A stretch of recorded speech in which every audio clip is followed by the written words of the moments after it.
Welcome back, fellow gamer. I want to talk to you today about Commander 2016. So now that the whole set's out, I wanted to give pretty much my review on what I thought of the set, any highlights and any pitfalls or missed opportunities that I think the set presents. So we'll start off with the actual commanders themselves. They are amazing. The 4-color commanders are pretty much what I wanted from a commander's deck. I find that they're diverse, they offer new avenues of gameplay that really hadn't been explored before, and they provide players with the opportunity to finally use 4 colors in their deck without having to stick a 5-color general and just kind of throw away the general and not ever intending to use them. And even the decks themselves are amazing for new players. So when you buy a pre-constructed deck, you have your option of a 4-color commander, you have your options of a few 3-color commanders, you have options for 2-color commanders, and then finally, by combining some of the 2-color commanders together, you have other options for 4-color commanders. So I think this is one of the commander decks that provides the most versatility and bang for your buck, especially if you're just getting into the format. These are a must pick up, in my opinion.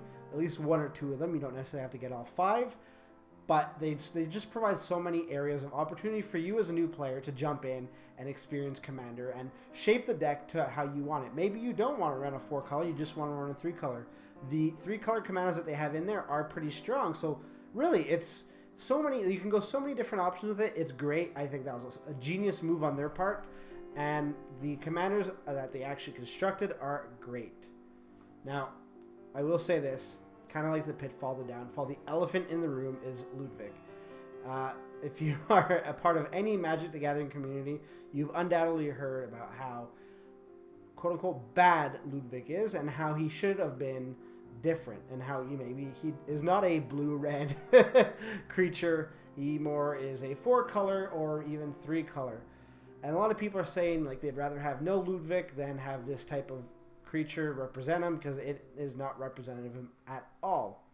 Mark Rosewater went on record as saying, they sometimes develop creatures and then they try to figure out where to stick these known names that they have not used yet and put them in a Commander product. And I think it's not a great way of going for existing characters, especially characters that have been hyped as much as Ludwig is. But at the same time, I think people need to realize that just because Ludwig got a card here doesn't mean he won't ever get a card. He will most certainly get a card in the 3rd visit to Innistrad. I am certain of it. I could bet my house on it if I had a house to bet on, which I don't. So don't come after me afterwards saying that, hey, I bet you my house and you got to give me your house. I don't have the chips to play at this table, so stop asking me.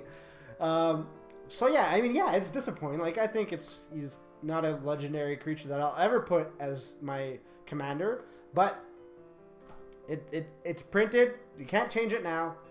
Just don't use them. If you don't want to use them, don't use them. Otherwise, if you like them, great. More power to you. You got an extra card to play with, and you can probably pick it up on the cheap.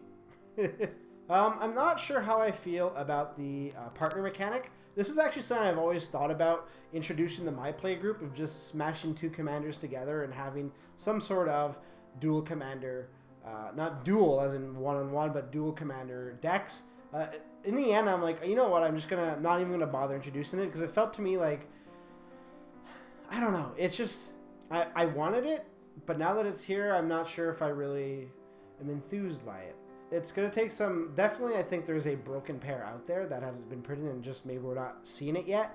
I do think that it's gonna provide broken gameplay. I think that maybe in the end, if it doesn't prove to be broken and people really want it, I don't see why maybe just a lot of commanders shouldn't be dual commanders, but then that changes the format.